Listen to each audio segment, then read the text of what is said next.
upon you is tranquility. I.e., whatever you catch in the last part of the hadith, فَصَلُّوا مَا فَأَتَكُمْ.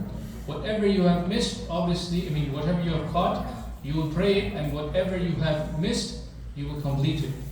So inshallah ta'ala, if you hear the Imam saying Allahu Akbar and him going to ruku', remember this word, alaykum as-sakina.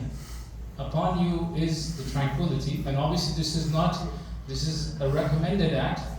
This is not an obligation. If you do it, you have obviously contradicted the sunnah of the Prophet ﷺ. But what is important is you approach the salah with tranquility. Whenever you are in every single position, you pray as the Prophet ﷺ, حَتَّى تَطْمَئِنْ. You feel tranquility in your positions.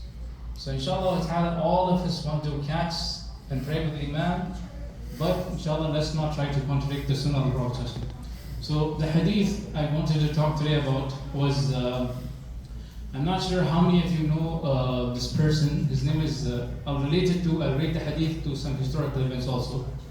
Al-Hajjaj ibn Yusuf. I'm not sure how many of you know, and Abdul Malik ibn Marwan is another. He was a ruler, and Hajjaj, you can say, was one of the governors.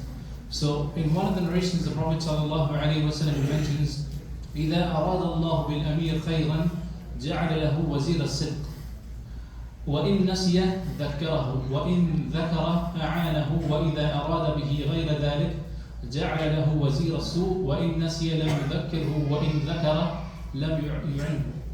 Here the Prophet ﷺ, he mentions when Allah subhanahu wa ta'ala wants khair for an amir, what does he do? جَعَلَ لَهُ وَزِيرَ الصِّدْقِ. Yani the one who's going to be a nasih, who's going to advise him, he's going to be somebody who's going to be sincere. He will have somebody who's a companion who's going to remind him. When he forgets, he reminds this amir, he reminds the leader.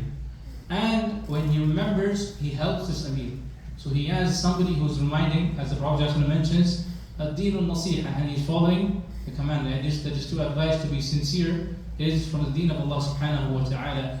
When if he wishes something else for this ruler, جَعَلَ لَهُ وَزِيرَ السُّوءِ, he makes for him this wazir, a minister, or somebody who's an advisor, somebody who's of evil, let's say evil behavior to say the least. When he forgets, he doesn't remind him. وَإِن ذَكَرَ, when he remembers, he does not help him.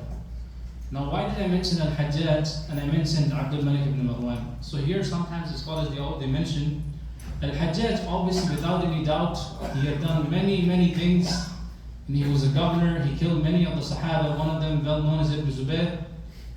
He was the governor of Iraq. People made series about him, about some of the things that he had done. Now who appointed this person? Abdul Malik ibn Marwan.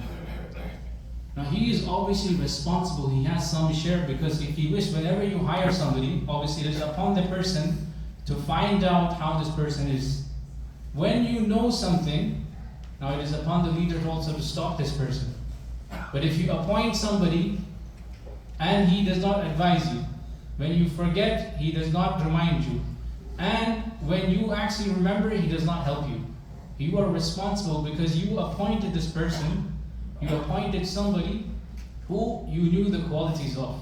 But let's say you didn't know and you discovered these qualities and you still chose to ignore his qualities and you let him in his oppression. This is something that maybe Allah subhanahu wa ta'ala may ask us on the day of judgment. So brothers, many of us know Al-Hajjaj, but many of us don't know Abdul Malik ibn Marwan.